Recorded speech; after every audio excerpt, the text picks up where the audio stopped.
to Rising. We have another fantastic show for you today.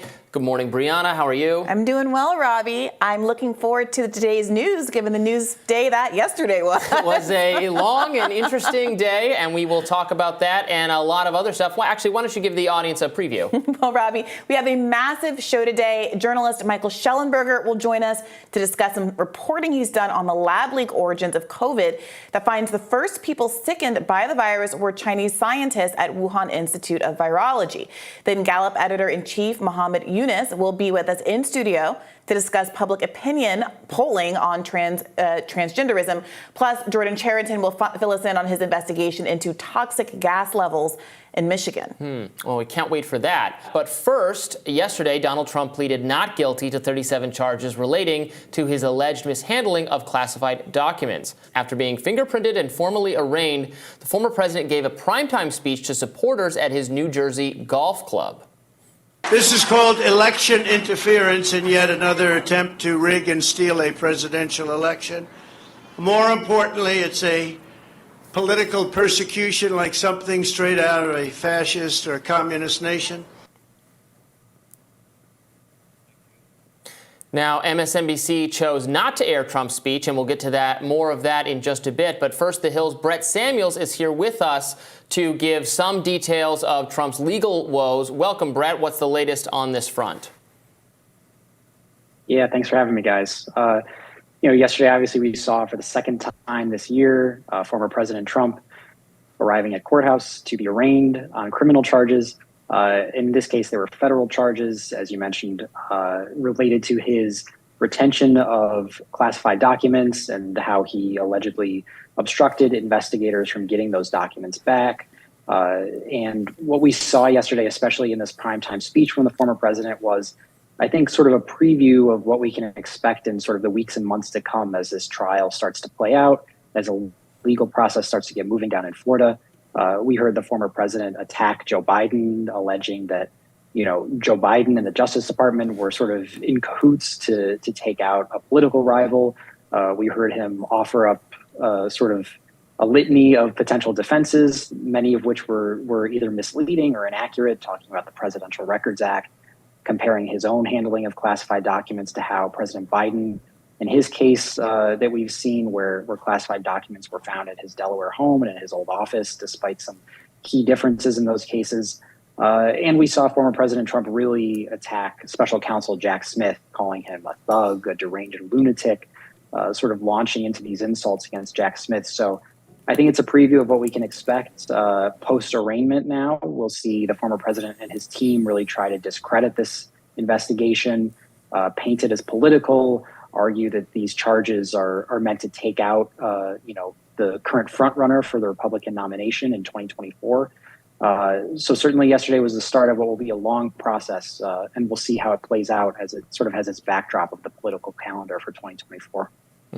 Brett Samuels, thank you so much for joining us. Thanks. All right. Well, like we mentioned earlier, MSNBC chose not to air Trump's post-arraignment speech. Here's what host Rachel Maddow had to say on the matter. Now, tonight, after his arraignment on federal felony charges, he's speaking again, this time to an audience of his supporters that's gathered for a campaign fundraiser tonight at his golf club and summer home in New Jersey. We knew heading into this that he was planning to make these remarks. We are prepared for his pre-fundraiser remarks tonight to again be essentially a Trump campaign speech. Because of that, we do not intend to carry these remarks live. As we have said before in these circumstances, there is a cost to us as a news organization to knowingly broadcast untrue things. We are here to bring you the news. It hurts our ability to do that if we live broadcast what we fully expect in advance to be a litany of lies and false accusations, no matter who says them. And I do not say this with any glee. I hope it is clear that this is not a glib decision. We take our responsibilities seriously. We revisit decisions like this all the time. We make the best call that we can in real time, every time. But tonight, our call is this. We will monitor that speech by the newly indicted former president. We will not carry his remarks live. If he says anything newsworthy, we promise we will turn that right around and bring it back to you. And here's what Jake Tapper had to say over on CNN. We do have now some of the sound, as I told you. We're not, and the audience, we're not carrying his remarks live because, frankly, he says a lot of things that are not true and sometimes potentially dangerous. Yeah, the risk of doing it this way is that the news story becomes liberal media censors president, which is exactly the story that we're doing right now. The fact of them not covering the speech becomes its own story, which maybe you think is a better story than whatever falsehoods you predicted that Donald Trump was going to say. But there is a cost to doing that as well.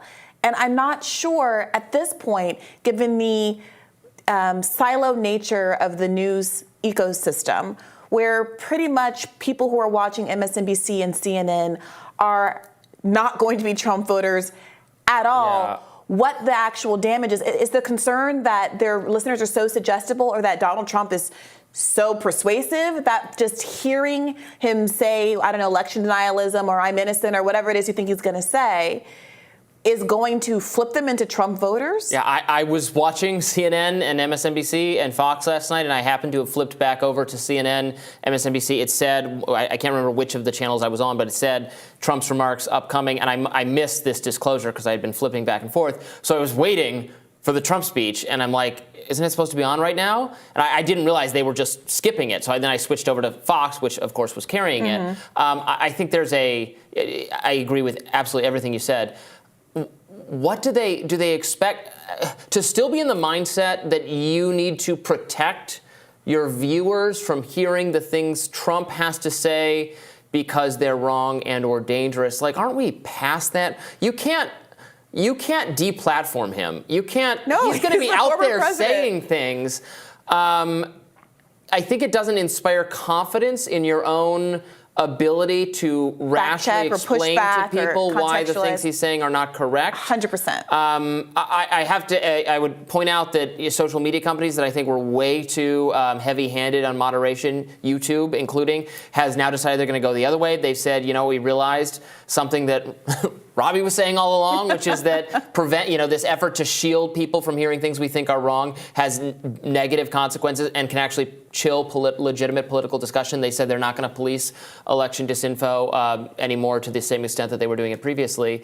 I think this is just a really look, they're not obligated to carry the speech. If from programming they think their audience doesn't want to see it, they have more interesting content to do, then they don't have to carry it. But that's not what they were saying. They were saying, we're afraid to let you see this. That's we're what it comes off as. Life. We're afraid, which basically feels like it's empowering to Trump. And look, the cable news complex does not control what people see anymore. It's not 1972.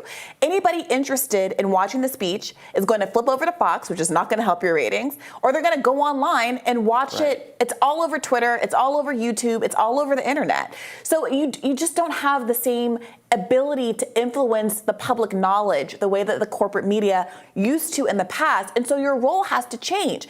If you believe the things that Donald Trump is saying is wrong, then offer your explanation why. But it does feel like, I'm sorry, a sort of a cope to just say, oh, it's not worth covering at all. So maybe this is the point at which we should talk about the substance of Trump's speech. What did you make of his remarks substantively? It was exactly what you would expect. It was a defense. And again, we're not even in the category. He's not talking about the election. They're applying the whole what the things he's saying about the election are just abjectly false and we don't want to air them.